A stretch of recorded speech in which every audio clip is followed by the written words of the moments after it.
For children with special needs, we differentiate the systems very clearly. Mainstream is mainstream, special education is special education. I think Kaylyn's situation is a bit unique. Every child is different. As much as every individual wants to be successful academically, but if we are not, it's not the end of the world. We want to have a school where we teach the way they can learn. It's not what we want them to learn, but what they need and what they need to be able to be independent in this life.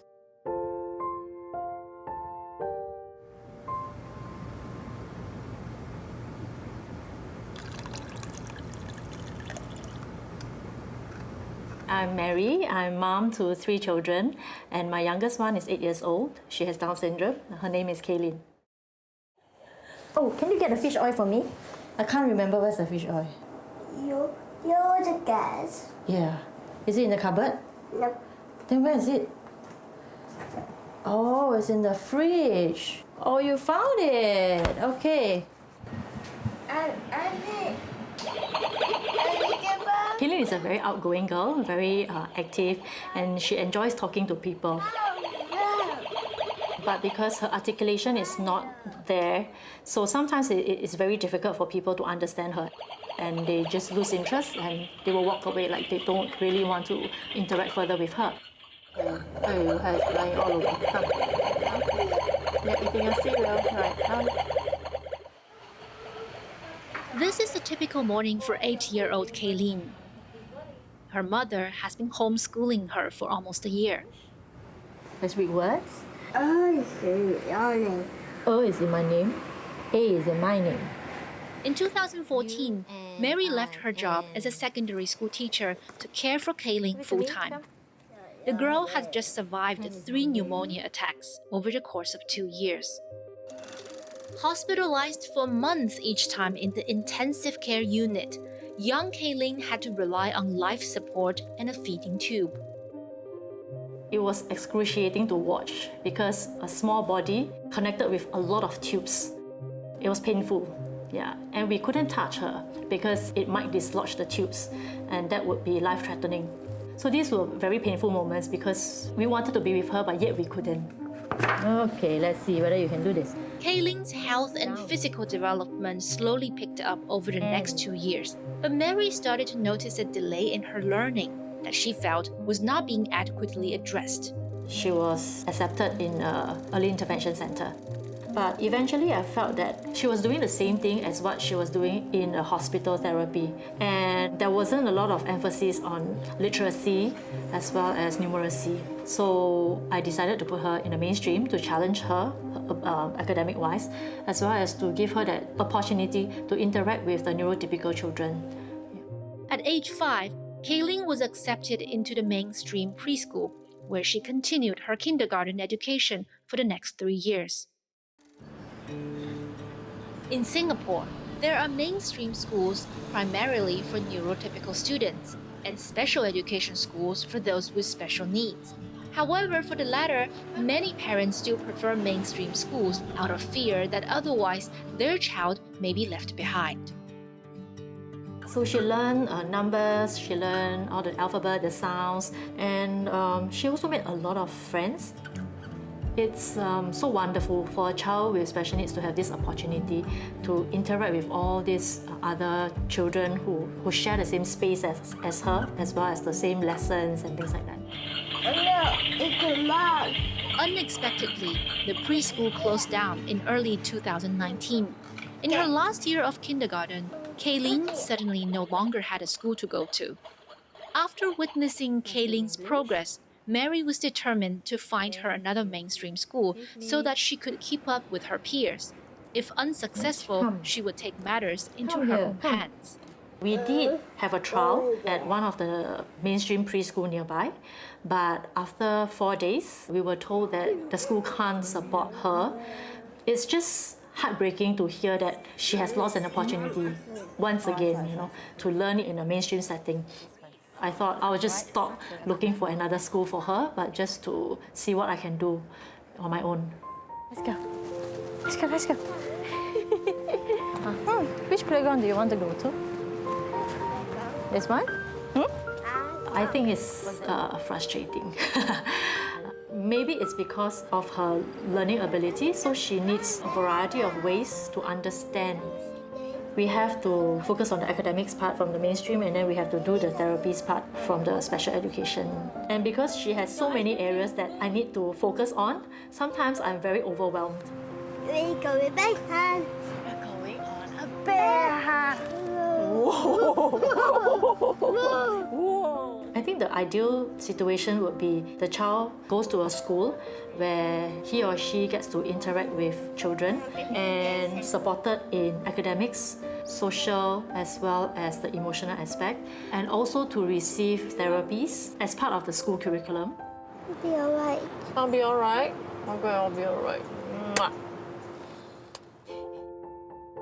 Fortunately, Mary managed to secure a spot for Kaylin in a mainstream primary school, where she has begun Primary 1 this year. Since 2019, all children with moderate to severe special needs born after 1st of January 2012 have been included in a compulsory education framework. That means they must attend school regularly as part of a nationwide initiative towards inclusiveness, highlighting the importance of education for every child.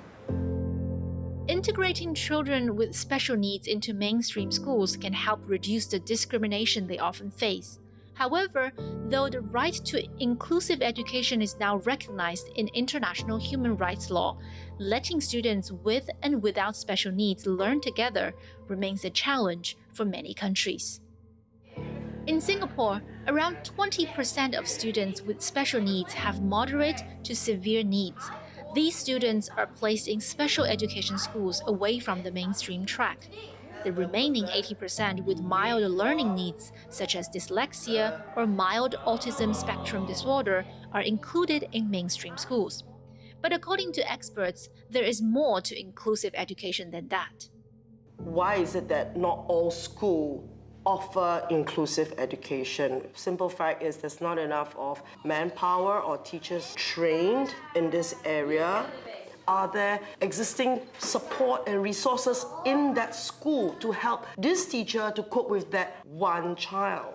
They have to also adapt the learning approaches and the resources used during teaching so that the school would be friendlier when they enroll kids with special needs. Besides academic integration, it is also critical for students with special needs to be equipped with essential life skills as they transition into adulthood.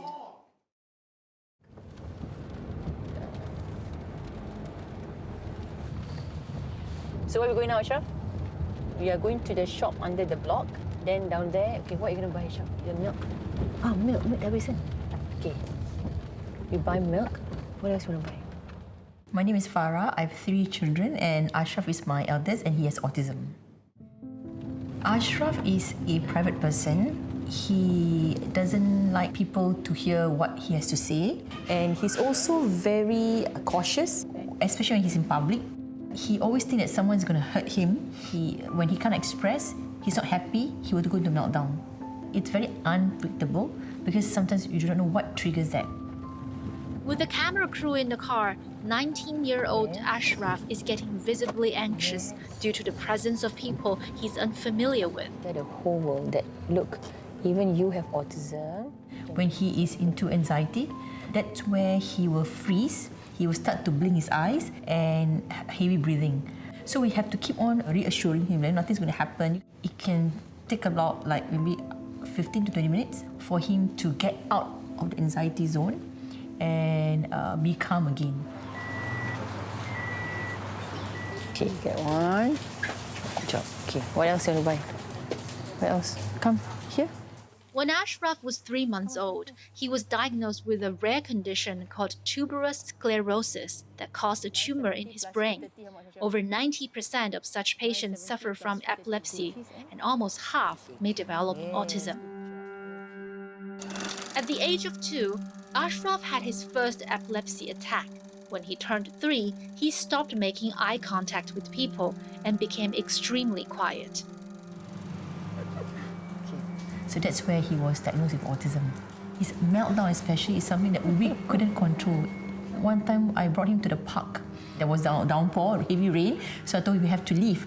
He got so mad, so he was crying. I have to carry him into the car, and we reached home, he was still crying until I really don't know what to do. So that was the point where I totally break down. Come, Shah, let's go. It is common for people with autism to suffer from issues such as extreme difficulty with change.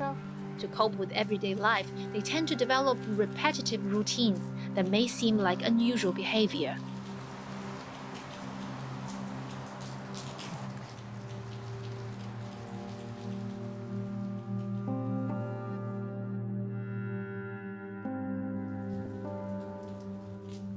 You know, when he leaves a place, he will actually stop and to check center, left, right, back, front, to see whether he's left anything.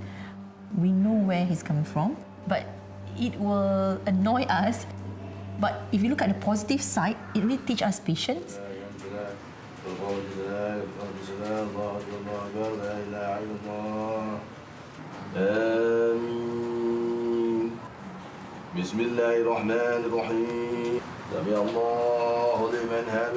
Through his growing up years, Ashraf continued to suffer from constant seizures and meltdowns.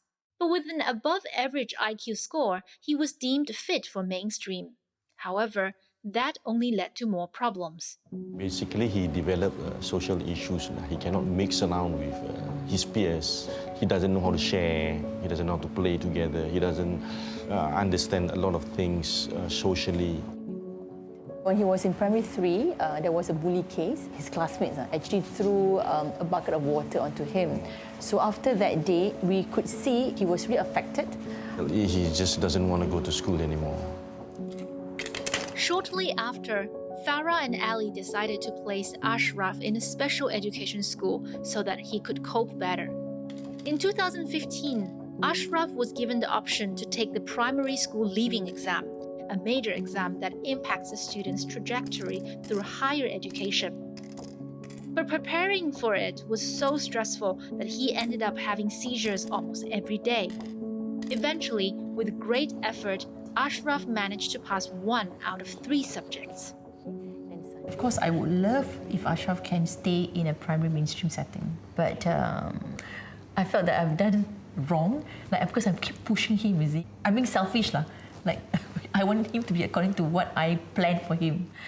That was a turning point when I told myself, look, if I don't help my son, who else will help him?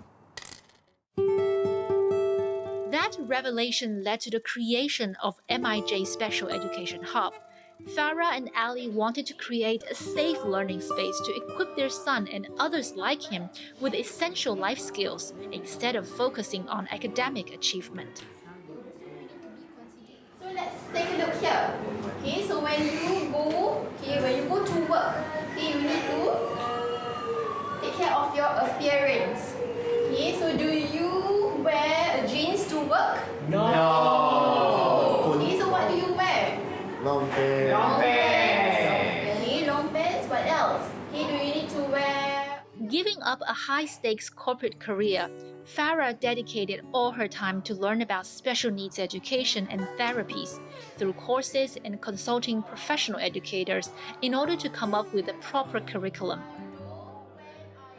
As parents, how long will we be in this world, you see? What will happen to my child if I'm gone? So that's something that we want to get him ready. The beautiful part is where parents see me as another parent who is in the same journey as them. That gives me a sense of fulfillment because I'm able to share the knowledge that I have gained in the past years, the true experience, the real experience I have with my own son. It has almost been a decade since the school was launched. With only 15 students at first, the school now caters to over 300 students, from children to adults, through courses such as movement therapy, school readiness programs, and vocational training.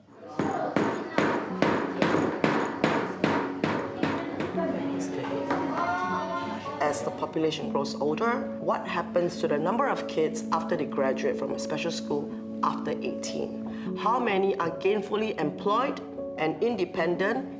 How informed is the private sector in their willingness to want to employ these special needs adults? To me, that's the biggest gap. I know that there are people who don't think very highly of people with Down syndrome because they are labelled as intellectually disabled. But I hope that she can be resilient enough to just ignore those and to just prove herself, prove her worth. So my best advice to any child with special needs, just do your best and celebrate small success. As much as every individual wants to be successful academically, but if we are not, it's not the end of the world.